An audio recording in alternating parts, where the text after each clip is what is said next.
السلام عليكم ورحمة الله وبركاته. نبضي داوديال كسر لوادا HTV استوديوجيس قبل كساحل waxaan halkan idinku soo gudbinaynaa barnaamijyadii aan alaaba nooga barateen aan idinku soo gahawada idin soo mari jirnay barnaamijyadaas oo aanu diiradda ku saari jirnay dhamaanba waxyaabaha ka soo kordha mandaqada geeska Afrika gaar ahaan Somaliland waxa halkan ugu martay Sakariye Cabdiraxmaan Cali oo ka tirsan dhalinyarta gobolka Saaxil ahna aqoon-yahan reer Somaliland oo halkan aanu ku weydiin doono su'aalo kooban. Assalamu warahmatullahi wabarakatuh. Salaam waadigiyo hawlwadeennada HTV waan idin soo dhaweynayaa waxaan idinku leeyahay ku soo dhawaada gobolka Saaxil Jamhuuriyadda Somaliland. mahadnaq gaar ah waxaan u jeedinayaa TV-ga HTV oo barnaamij ku cusub geeyga Soomaalida.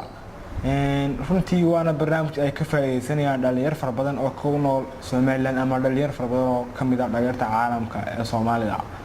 oo barnaamij wax tar u leh oo barnaamij ay ka helayaan waanooyin oo iyagana intii Ilaahay ku anfacaysa intii kalena baraarujin noqonaysa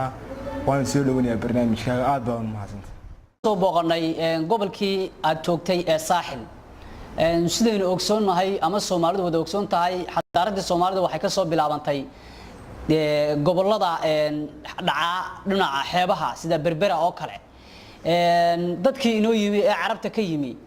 iyo dadkii loogu yimi wadanka xadaaradoodii sidee isu waafaqday maxayse sidee bay isula qabsan kareen baad oran kartaa maxaad nooga sheegi kartaa dadkeenu waxay lahaayeen ama Soomaalida hore dhaqan iyo caadooyin dadkii Carabta ee inoo soo haajireen waxay la yimaadeen dhaqamo laakiin nasiib wanaag dhaqamadii Soomaalidu may doorin Soomaaliduna waxay ka qaadatay dadkii Carabta diintii oo waxay soo gaarsiiyeen diintii oo aan halkay dacwada diintu inooga soo bilaabantay ama inooga timi